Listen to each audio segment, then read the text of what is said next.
Две небольших собачки обосновались на стоянке у магазина. Долгое время я подкармливала этих малышей. Собакам некуда было пойти, поэтому днем они бегали неподалеку, а ночью отправлялись спать под припаркованные на стоянке машины. Собаки были практически одного размера и очень похожи, поэтому я предполагала, что это мама и дочь. Животные всегда были вместе, за что и получили от меня общую кличку Матрешки. Жизнь у малышек была очень непростой, я решила попробовать найти для них дома.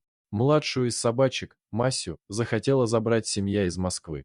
К сожалению, в пути девочка потерялась, а пока я занималась ее поисками, потенциальные хозяева и вовсе передумали. Старшая из собачек отличалась округлой фигурой, поэтому я решила, что она стерилизована, но оказалась неправа. Как-то матрешка пропала на пару дней, а когда появилась, я сразу поняла, что она кормит малышей. Щеночков она спрятала, а мне все никак не удавалось проследить за ней, чтобы посмотреть, где обитает ее потомство. Прошел месяц, поэтому я рассчитывала, что вскоре мама приведет своих малышей на стоянку для кормежки, но опять ошиблась. Пару дней назад мне позвонила продавец овощного киоска и попросила, чтобы я срочно пришла. Подойдя к дороге, я обомлела.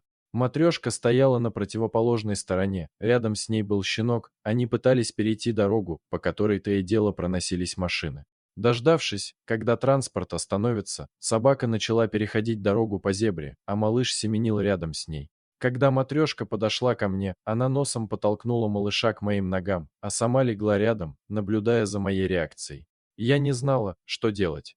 Все выглядело так, словно мама отдала мне своего малыша, надеясь, что дальше о его судьбе я позабочусь самостоятельно.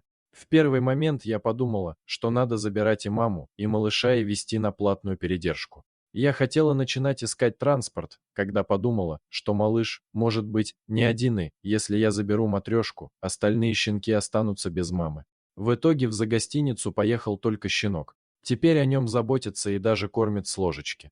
Я долгое время верила, что матрешка приведет ко мне и остальных малышей, но этого так и не случилось. Позже от одного местного жителя я узнала, что другие щенки мертвы. Они стали жертвой детей и взрослых, решивших, что это игрушки и таскавших их по двору. Выжил только один малыш, которого матрешка привела ко мне в надежде сохранить ему жизнь.